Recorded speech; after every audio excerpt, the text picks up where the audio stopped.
سلام به شما دوستان عزیز، من رضا فرانی هستم و امروز قراره با هم نگاهی دقیق بندازیم به یکی از جدیدترین گوشی‌های پرچمدار بازار، یعنی شیائومی 15. این ویدیو از طرف مجله تکنولوژی دایان پرو به شما عزیزان تقدیم میشه، پس اگر دنبال یه بررسی واقعی و بی‌طرفانه هستید تا آخر با من همراه باشید.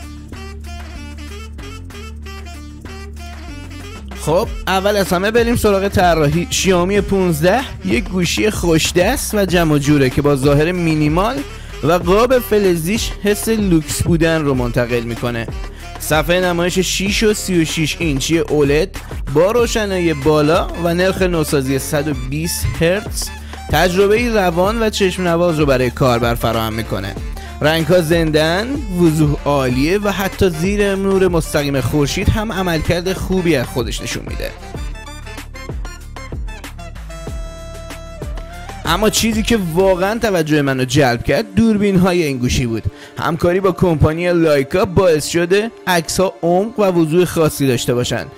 دوربین اصلی 5 مگاپیکسلی با لرزشگیر اپتیکال عکس‌های شارپ و حرفه‌ای میگیره. دوربین تلفوتو هم برای زوم های دقیق عالیه. البته دوربین اولترا واید کمی ضعیف‌تره و در نور کم جزئیات رو از دست میده که این رو باید حتما بدونید.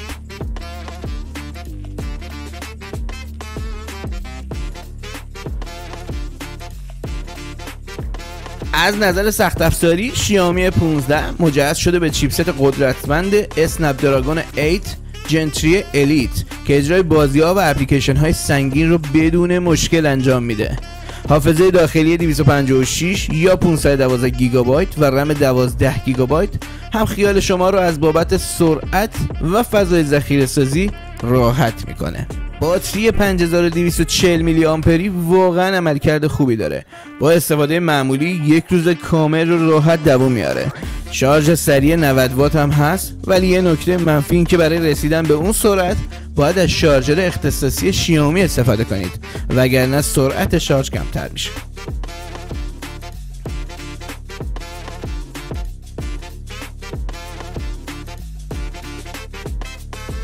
حالا بریم سراغ رابط کاربری. شیائومی 15 از هایپر او اس استفاده میکنه که نسبت به میوآی سبکتر شده، ولی هنوز هم تبلیغات و اپ‌های پیش‌فرض توی سیستم دیده میشن که ممکنه برای بعضی‌ها آزاردهنده باشه.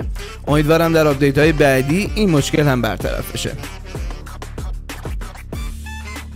یه نکته دیگه این که طراحی گوشی نسبت به نسخه قبلی یعنی شیائومی 14 خیلی تفاوت نداره. اگه کنار هم بذاریدشون سخت میشه تشخیص داد کدوم مدل جدیدتره.